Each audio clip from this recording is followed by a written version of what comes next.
예레미야 29장 1에서 14절 말씀입니다.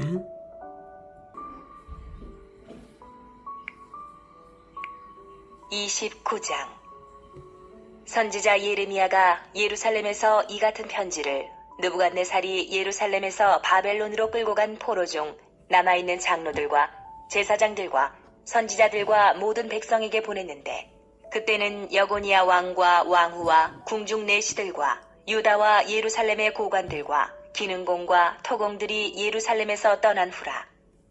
유다의 왕 시드기야가 바벨론으로 보내어 바벨론의 왕 느부갓네살에게로 가게 한 사반의 아들 엘라사와 힐기야의 아들 그마랴 편으로 말하되, 만군의 여호와 이스라엘의 하나님께서 예루살렘에서 바벨론으로 사로잡혀 가게 한 모든 포로에게 이와 같이 말씀하시니라. 너희는 집을 짓고 거기에 살며 텃밭을 만들고 그 열매를 먹으라. 아내를 맞이하여 자녀를 낳으며 너희 아들이 아내를 맞이하며 너희 딸이 남편을 맞아 그들로 자녀를 낳게 하여 너희가 거기에서 번성하고 줄어들지 아니하게 하라. 너희는 내가 사로잡혀 가게 한 그 성읍의 평안을 구하고 그를 위하여 여호와께 기도하라. 이는 그 성읍이 평안함으로 너희도 평안할 것입니다. 사랑하는 형제 여러분, 5월 25일 목요일 새벽 목상에 오신 것을 환영합니다. 27에서 29장까지는 모두 마지막 왕 시드기야 왕 때에 하나님이 정하신 열방 심판의 도구인 바벨론의 주권에 복종하라는 메시지를 주고 있습니다. 27장에서는 줄과 멍에를 메고 예언하기를 예레미야가요, 반바벨론 동맹으로 저항하면 처참하게 멸망할 것을 경고했죠. 28장에서는 70년 포로 기간을 예언한 예레미야와는 달리 2년 만에 포로가 돌아올 것이라고 거짓 예언을 함으로써 반바벨론 동맹을 선동하고 예레미야의 멍에를 꺾은 하나냐가 심판의 죽음을 당했습니다. 이제 29장에서는 바벨론에 이미 사로잡혀간 1차, 2차 포로들에게 예언을 주었습니다. 1절 선지자 예레미야가 예루살렘에서 이 같은 편지를 느부갓네살이 예루살렘에서 바벨론으로 끌고 간 포로 중 남아있는 장로들과 제사장들과 선지자들과 모든 백성에게 보냈는데, 여기서 포로 중 남아있는 장로들과 라고 표현하는 것은 포로 중 장로들이 많이 죽음을 당했는데 살아남은 장로들이라는 의미입니다. 아마도 포로 중에서 바벨론에 항거하며 죽음을 당했을 수 있겠습니다. 그러니 포로 생활에 적응을 잘하도록 하나님의 뜻을 속히 전할 필요가 있었던 것이죠. 2절 그때는 여고냐 왕과 왕후와 공중 내시들과 유다와 예루살렘의 고관들과 기능공과 토공들이 예루살렘에서 떠난 후라. 즉 2차 포로 후라는 말이고요. 여고냐 왕은 여호야긴을 그렇게도 부릅니다. 여기서 왕후는 여고냐의 아내가 아니라 모친인 느후스다를 가리킵니다. 이 2차 포로 때에는 약 1만 명 이상의 유다 백성들이 포로로 잡혀갔습니다. 3절 유다의 왕 시드기야가 바벨론으로 보내어 바벨론의 왕 느부갓네살에게로 가게 한 사반의 아들 엘리사와 힐기야의 아들 그마랴 편으로 말하되, 사반의 아들 엘리사와 힐기야의 아들 그마랴는 느부갓네살에게 조공을 보낸 시드기야 왕의 사절단이었을 것입니다. 사반의 아들 엘라사는 사반의 아들 아히감의 형제로 보고요. 아히감이 한때 예레미야를 보호해준 일이 있었죠. 그마리아의 부친 힐기야는 요시야 왕 때 율법책을 발견하여 보고함으로써 종교개혁을 가속화시켰던 인물입니다. 즉 엘라사와 그마리아는 경건한 가문 출신들이었어요. 그런데 이러한 편지가 전달될 수 있었던 것은 왕의 허락이 있어서 가능한 것이죠. 시드기야 왕이 편지 전달을 허락한 것은 아마도 예레미야의 편지의 내용이 포로민들에게 포로 생활에 잘 적응하도록 권유하는 내용이어서 결과적으로 시드기야의 정치적 입지를 도울 것으로 판단하고 사절단에게 포로민들에게 편지가 전달되도록 전달을 사절단이 하도록 허용을 한 것으로 봅니다. 4절 만군의 여호와 이스라엘의 하나님께서 예루살렘에서 바벨론으로 사로잡혀 가게 한 모든 포로에게 이와 같이 말씀하시니라. 만군의 여호와의 말씀이다. 인간의 말이 아니다 라고 먼저 확인을 시키고요. 5절 너희는 집을 짓고 거기에 살며 텃밭을 만들고 그 열매를 먹으라. 포로 생활에 순응하여서 정상적인 생활로서 안착하라는 것입니다. 바벨론 포로 기간이 70년이나 될 것이므로 그렇습니다. 바벨론은 아마도 반란을 일으키지만 않는다면 포로들에게 어느 정도의 농사와 안정된 생활을 할 여건은 보장을 해주었던 것 같습니다. 그런데 포로민들이 곧 귀환할 것이라는 거짓 예언에 속은 자들은 바벨론에 주택을 짓거나 농사 질 생각을 하지 않았겠죠.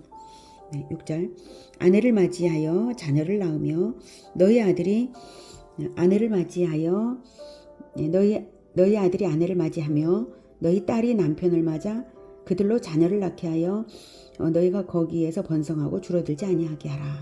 그래서 2세대까지 이제 갈 거라는 것이죠. 그리고 비록 포로 생활일지라도 번성의 복을 주실 것을 암시하시는 하나님이십니다.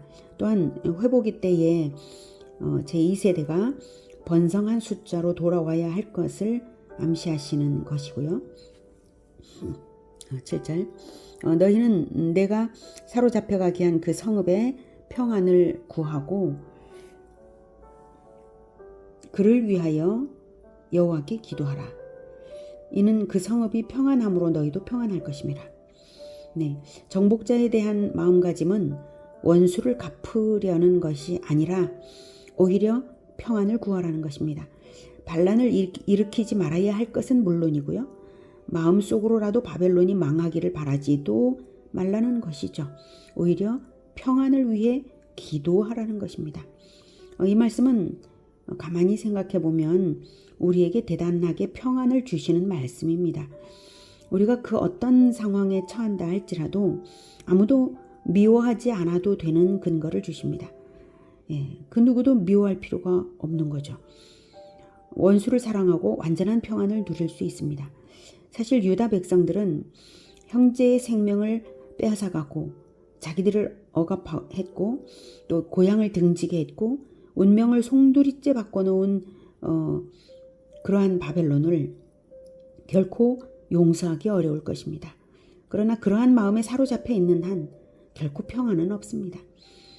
원수 갚는 것이 진리가 아니라 원수를 갚는 일은 오직 하나님께서 하시는 일입니다. 우리는 원수를 갚는 자가 아닙니다. 그래서 그것을 하나님께 맡겨버리면 평안한 것입니다. 바벨론을 미워하는 마음이 정의로운 마음이라고 생각이 되겠지만 더 크신 하나님을 생각하고 하나님께 맡겨드리면 그것이 더 의롭고 지혜롭고 평안한 길입니다. 하나님께 맡겨드릴 때에 원수를 사랑하는 것이 쉽게 되고요. 평안하고 또한 형통합니다. 우리가 가질 가장 중요한 태도는 사실 나 자신의 재창조를 위해서 하나님께 나를 맡겨드리는 것입니다.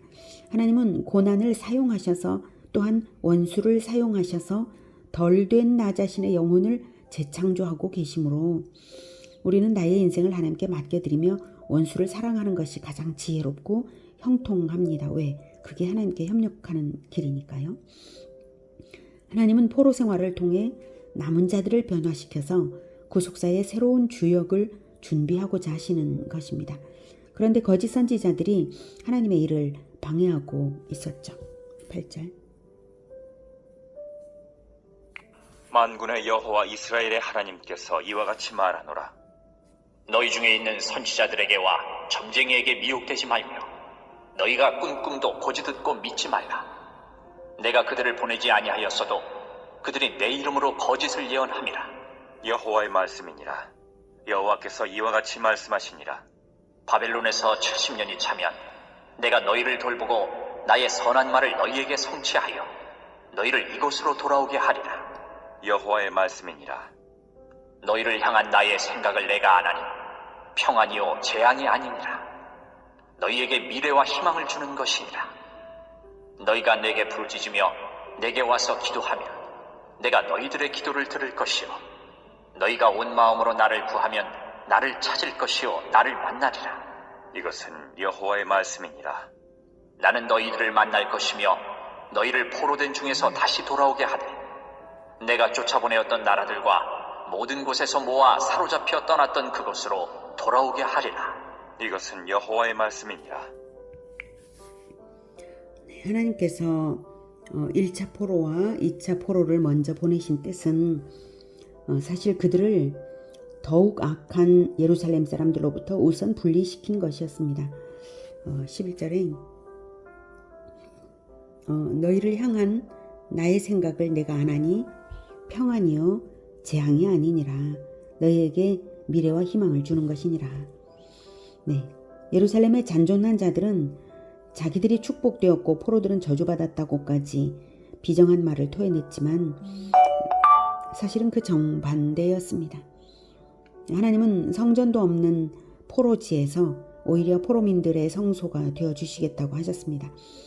그래서 12절에 너희가 내게 부르짖으며 내게 와서 기도하면 내가 너희들의 기도를 들을 것이요 너희가 온 마음으로 나를 구하면 나를 찾을 것이요 나를 만나리라. 네, 성전이 없는데도 하나님께 와서 기도하라고 하시죠. 네, 하나님께 기도하라는 것입니다. 성전이 없지만 바로 거기가 하나님의 성소였던 것입니다.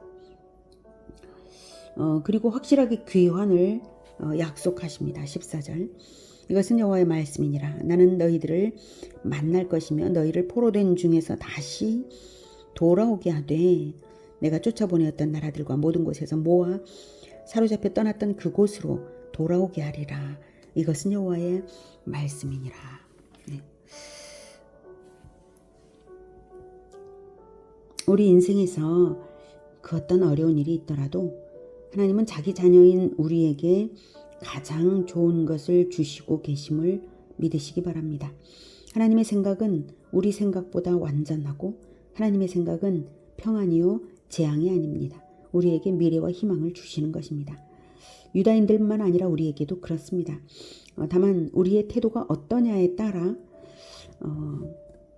그 고난의 크기가 다를 뿐이죠. 하나님께 인생을 맡겨드리며 그 어떤 굴곡진 상황에서라도 원수를 사랑하며 가장 좋은 것을 주시는 하나님을 신뢰하며 평안을 누리는 우리 모두가 되기를 기원합니다. 기도하겠습니다. 하나님, 우리가 나쁘다고 생각되어서 정말 나쁘다고 생각이 되어서 미워했던 사람들을 미웠던 그 마음을 용서해 주시옵소서. 불의한 세력이라고 미워했던 마음들이 있었습니다.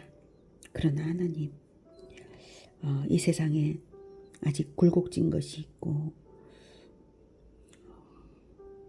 그런 것들은 우리를 변화시키고자 하시는, 그래서 하나님께서 남겨두신 가시인 것을 다시 생각하게 됩니다. 오직 우리 자신이 하나님의 손에서 재창조되기만을 바랍니다. 원수를 사랑하겠습니다.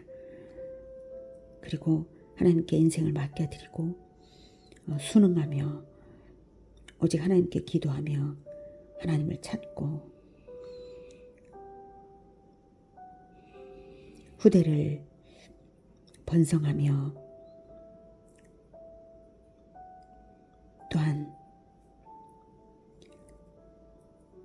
하나님께서 이루어 가시는 이 구속사의 완성을 향하여 하나님께 협력하겠습니다. 주님, 우리를 도와주시고 우리를 새롭게 하여 주시옵소서. 늘 함께 하시며 우리를 버리지 마시고 평안과 소망 가운데 번성하게 하여 주시옵소서. 예수 그리스도 이름으로 기도드립니다. 아멘. 이어지는 시간은 개인 기도 시간입니다.